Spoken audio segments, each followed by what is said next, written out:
Join nearly 1,400 entrepreneurs and students at the 2013 Collegiate Entrepreneurs Organization National Conference in Chicago, October 31st through November 2nd. Visit ceo.org for more information. That's c-e-o.org.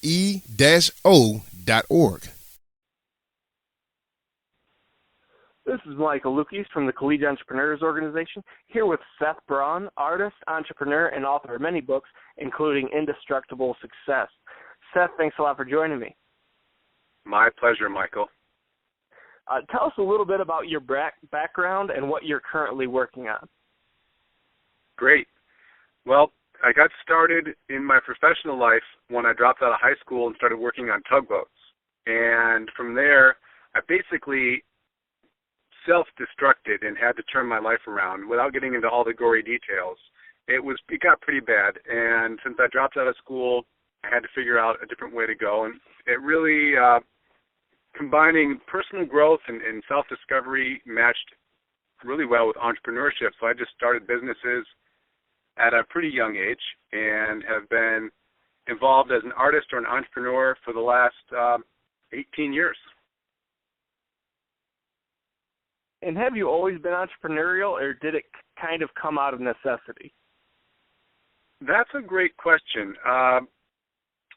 I've always been creative, and I think entrepreneurs are oftentimes, there are three types of entrepreneurs in my experience in working and coaching other people and just being a student of life. There are entrepreneurs who are creative, who figure out business so they can get things done. There are people who are natural leaders who just end up getting involved with things because people need leaders for their projects, for their organizations. And then there are people who are really interested in making money. And their motivation is, how can we build capital, create wealth. And I'm definitely in that category of people who are creative and just have figured out business as a way to get more done and to make my ideas real in the world. So from that perspective, I've always been entrepreneurial. It's something I've always wondered about an entrepreneur who's an author as well. Do you approach each new book like a startup? You've written over 15 books now. Do you approach each new project like a startup company? Well, more and more, yes. When I make a choice about that, there are two types of books that I write. One is books that are purely creative, and I'm not too concerned about the marketplace. And frankly, sometimes the quality is not the best because it just takes time to be a good writer. And then there are books that are more niche-based, providing a solution to people. And my next book certainly is going to be approached like a startup. The next book that will be meeting a marketplace demand, that will have a speaking topic associated with it. So yes, and I also approach writing books from a creative process perspective, that some books I don't know what's going to occur when I start them, and there is no marketplace strategy. And funny enough, my first book was like that, and my first book, just by luck, got picked up by a major publisher and was distributed in Borders and Walden Books, and that's really uncommon for someone's first book to get picked up and get major distribution. So, part of it is just getting out there and doing it. I had no strategy or plan, and yet it got picked up and put out there, so you never know. And from your experience, what's your best piece of advice for a young writer who's interested or currently working on writing a book? Find mentors. Find mentors, talk to people who've been down the road, have supportive peers, because it can be a tough road. And I think the psychology of success is important no matter what you do. And knowing that you're going to have to persist and keep doing it and be kind of a warrior for your art, meaning that you got to keep showing up and doing it. And in that way, entrepreneurial startups are exactly the same as writing a book or being a writer, because you just got to be persistent and keep showing up over and over, day after day, month after month, year after year, because sometimes our results don't come right away. And that persistence thing, that psychological resiliency and that emotional resiliency is something that I think you can only get from having mentors and supportive people around. So I have a follow-up question on that. So when you first started to write, did you have a mentor? And if so, how did you find that mentor?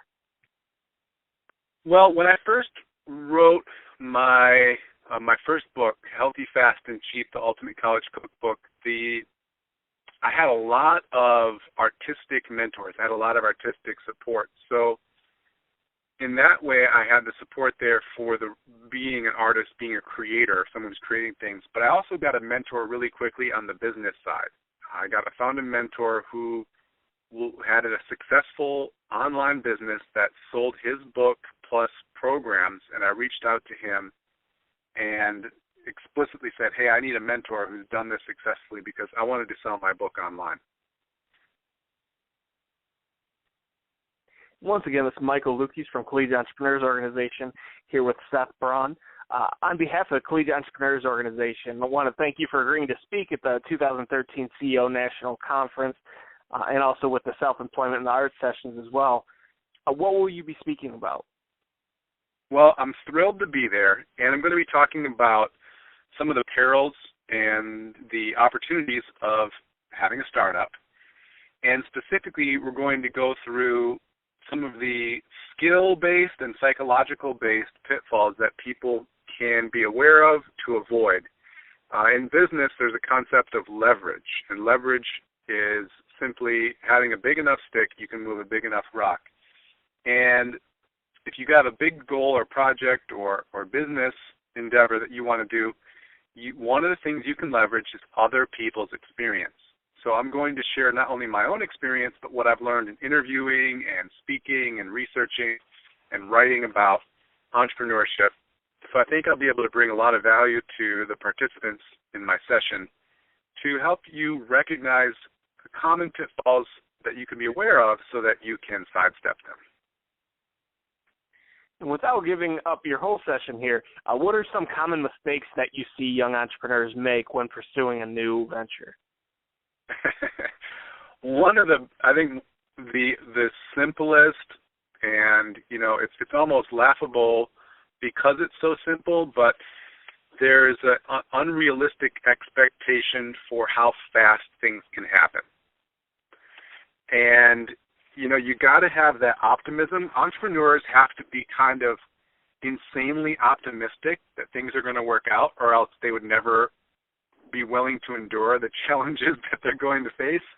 But my motto is twice as long and twice as much. Everything that you think, if you plan your work and then just figure it's going to take twice as long and cost twice as much, then I think you're going to be in a more realistic position to get things done.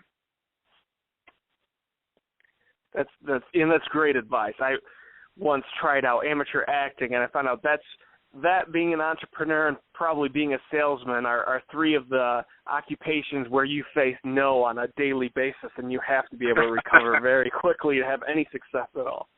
Right. And so why are you passionate about? Go ahead, just to speak on that point for a second, you'd think after doing this, for years, it would like I would be like an expert at it. I hate being told no. I hate rejection just as much as anyone who starts.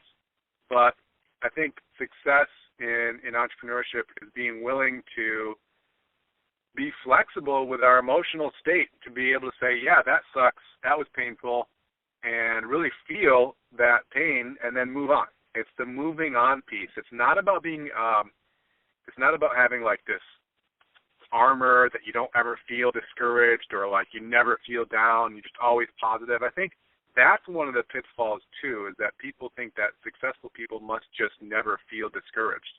No, I think successful people feel discouraged, but then they're willing to feel it, first of all. They're not resisting it, and then they move on, and they keep taking action.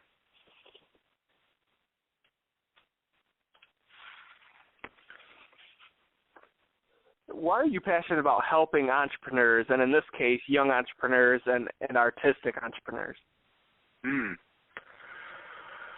Well, I honestly believe that entrepreneurs make the world a better place. I honestly believe that the future of America in particular, and the world in general, is going to be better because entrepreneurs are willing to solve our problems in the marketplace and willing to take ideas and say, hey, I think we could do something better, and act on it. And I really believe that our economy, our healthcare, our quality of life are all going to be positively impacted by the next generation of entrepreneurs. So it's just a cool thing to be a part of. Definitely. We touched on your best piece of advice for a young writer. What's your best piece of advice for a young entrepreneur? Well, I have several young entrepreneur clients, and the best piece of advice I have for them is to persist. Same piece. Based on what I've seen, my younger clients and the younger people that I work with tend to have kind of this idea that if I'm meant to be doing this, it should be easy. If I'm meant to be doing this, especially creative entrepreneurs, if this was if this is what the universe wants me to do, quote unquote, if this is my mission or my calling, it should be easy. And I think that belief gets in the way of people getting things done. Now, clearly, you have to have aptitude. You have to have some fundamental capacities. The good to great concept of having three overlapping strengths. That there's an economic engine behind it, that you have a passion for it, and that you're good at it. Those need to be in place. If you have those basic things in place, then same advice, Michael. I think that my younger clients tend to give up too early because they think that it should be easier. Once again, it's been Michael Lukes with Seth Braun. To find out more about Seth and his book, you can visit SethBraun.com. Seth, thanks a lot again for your time. We look forward to seeing you at the CEO National Conference. I am thrilled to be there. Thank you for the invitation.